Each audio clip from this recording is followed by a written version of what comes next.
I have finally finished this dry creek bed, and I'm going to tell you exactly how I do it so you can do it at your home too. Hi, I'm Julie with Sanctuary Gardens.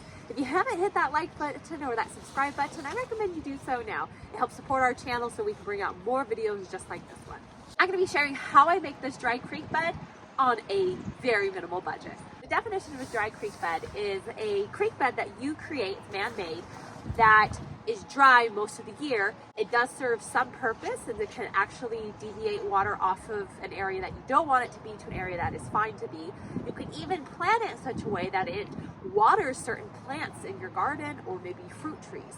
They can also be used strictly for decor. Mine is mostly for decor, although I'll share later how it is serving somewhat of a purpose right now.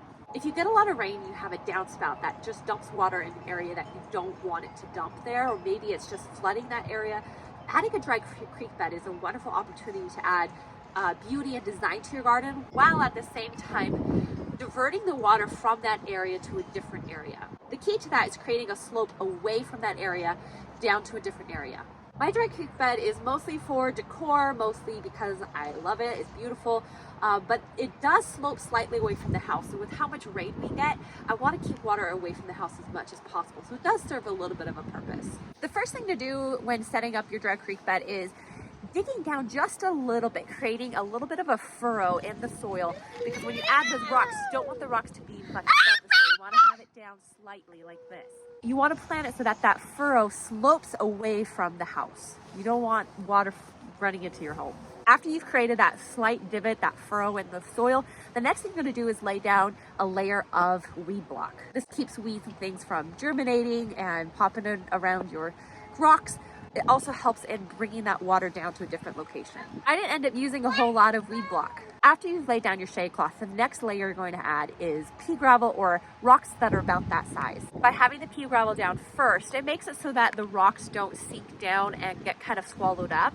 And it also adds this under layer where the water can flow beneath your rocks. For this small area that I have here of my dry creek bed, I think I ended up using 4 bags of pea gravel. After laying down the pea gravel, I already thought it looked a whole lot better. But after that, you're going to be adding several different layers and sizes of rocks. Adding rocks can be the most expensive part of the project, unless you can find free rocks, and that's what I did. The only things I paid for in this project was the pea gravel and the shade cloth. What I did was I went on Facebook Marketplace, I asked around, and I found people who were getting rid of river rock. And I just went and hauled it myself. It took several loads, but it was worth it. You want a mixture of small, medium, and large rocks for the best look. Now, some of these big rocks that you see behind me, I actually had a few large rocks on my property that I could use. But if I hadn't had those, I would have also gone online to see if anyone was getting rid of some large rocks.